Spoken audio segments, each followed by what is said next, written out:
Linear inequalities in two variables. So just to refresh our memory on inequalities, this is the less than sign, greater than, less than or equal to, greater than or equal to. When we're graphing, which is what we're going to look at today, when you have the less than or greater than symbols, you're going to use dashed line to represent the solution does not include a boundary line. So when we're drawing our line on the graph, we're going to put it as a dashed line. If it's got the equal to signs, we're going to use a solid line to represent that the solution is part of the boundary line. So here are the steps. You're going to graph the line. So again, reminder, be careful to use dashed lines for these symbols and solid lines when the equal to sign is there. To determine which side of the boundary line is the solution, you're going to test a point. The point 0, 0 on the graph is always a good test point as long as it's not on the boundary line, or that won't help us. If the inequality is true, you shade the side that includes the test point because that would be part of the solution. If the inequality is false, then you shade the side as not part of the test point because that would not be part of the solution. So I'm going to show you how that would look in example 1. So in example 1, we're going to graph 2x plus y is less than 4. I want to review graphing straight lines, equations. We're going to use y equals mx plus b.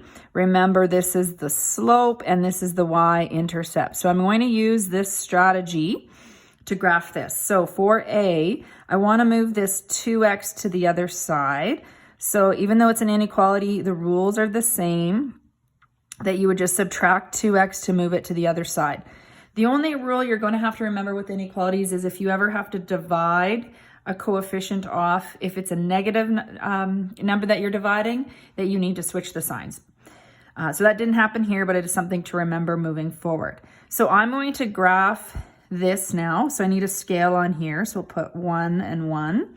My y-intercept is 4. So 1, 2, 3, 4 is my y-intercept. My slope is -2. So I'm going to go down to right 1, down to right 1, down to right 1, down to right 1. And I'm going to connect that.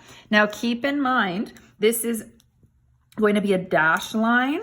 If it's difficult to see your dashed line after, you can always do a little bit of labeling and just put a reminder that it's a dashed line so that it stands out. So it's a dashed line. And now we're going to test to see, we're going to do some shading on either above here or below. So we want to support that algebraically. So we're going to test a point. So I cannot test a point on the line because it's going to give me for sure a false statement because that's just a boundary line. 0, 0 mathematically is the easy one to test. So I can test it either in my rearranged equation or this one. It gives you the same results. These are equivalent. So I'm going to test 0, 0. So I'm going to plug 0 into that equation for x and y. So I get 0 is less than 4.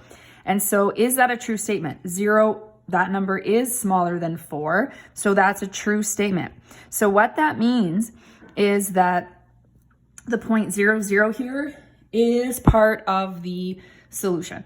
So if that's part of the solution, that means everything on this side is part of the answer. So we're going to shade this. So this is exciting now because now you get to color in your math lessons and you can shade this. Some people like to use a highlighter. It doesn't matter. Okay. The shading would extend as long as the graph extends like so. So now let's look at part B. Determine if the point -2, 3 is part of the solution.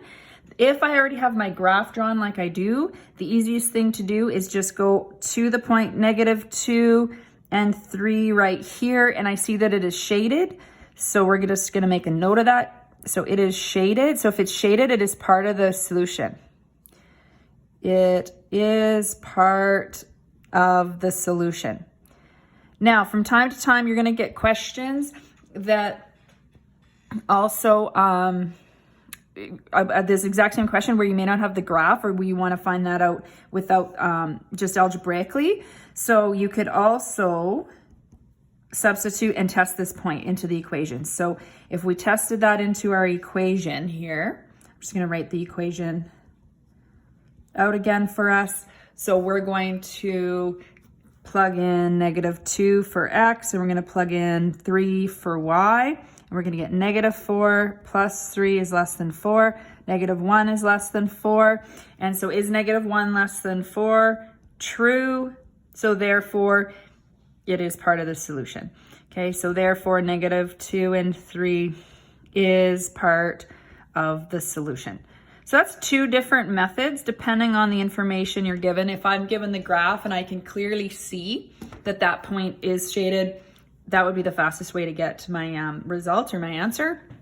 Otherwise, if you don't have the graph, test that point and see if it's true or false. It's false. If you get a false statement, then you would say it is not part of the solution.